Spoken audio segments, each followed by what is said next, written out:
In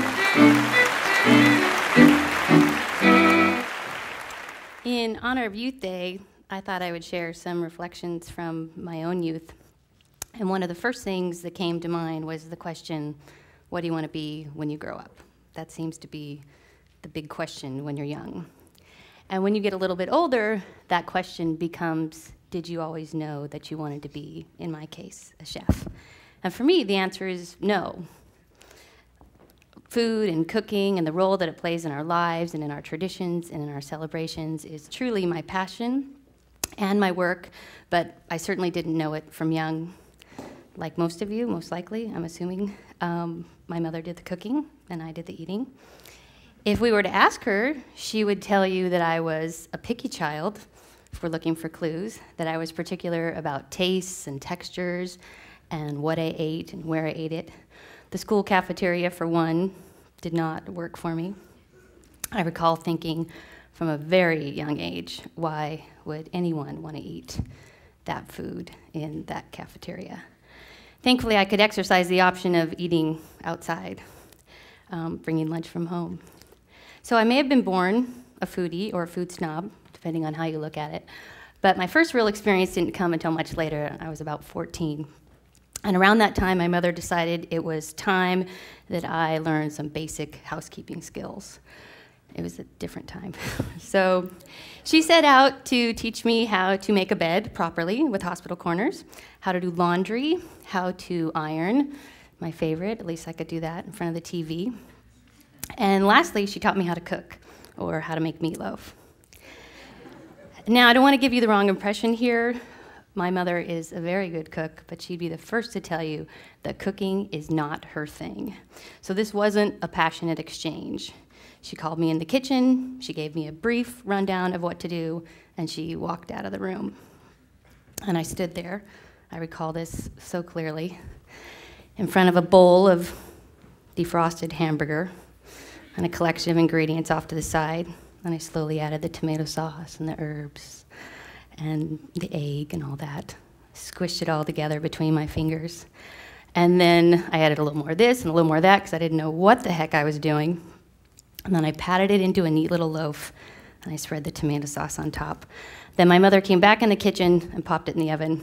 And that night at dinner, following a significant pause, I got my first official not bad.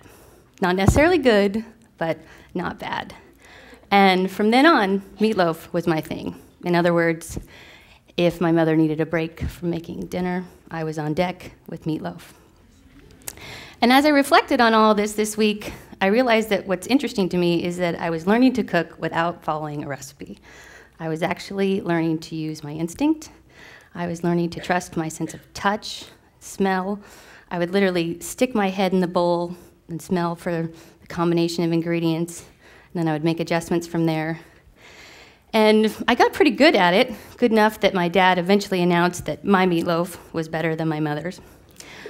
But before I could gloat, he turned to me and he said, it's the TLC, the tender loving care. And he was right, that's exactly what it was. I had definitely put my heart into that meatloaf. I had bonded with my meatloaf. And I suspect the same is not true for my mother. Now, it would have been nice if all this would have become clear at this time, if I would have known that I would grow up to teach and write and cater, cook, or even just cook, if I'd grow up to just cook. But I didn't. Those years following high school and college were a very confusing and challenging time for me. And throughout all those twists and turns, I did come back to two things, and that was food and people. And that's what I got from the experience of learning to make meatloaf from my family, or make meatloaf with my family. So I hadn't made meatloaf in years. And as I reflected on all this week, I realized two things. One, that I'm grateful for the meatloaf that I made when I was young. That, it sounds sentimental, but without that simple dish, I may not have found this passion that has truly enriched my personal life and my career.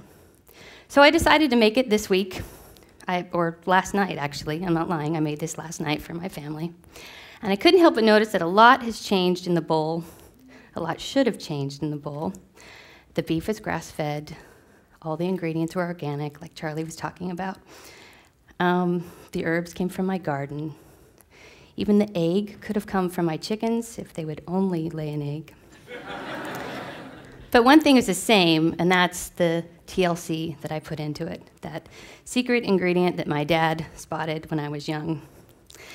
And it leads me to believe that maybe when we ask the question, did you always know, what we're really asking is, did you follow your heart? Or did you listen to that little voice, sometimes very little voice, that says, this feels right, or even as much as I like this? And I think I did. I know I did. And I believe the same is probably true for all the speakers that are sharing their passions with us today. So what I have to leave you with is very simple, and that is, I hope all of you find your meatloaf and follow it from there. Thank you.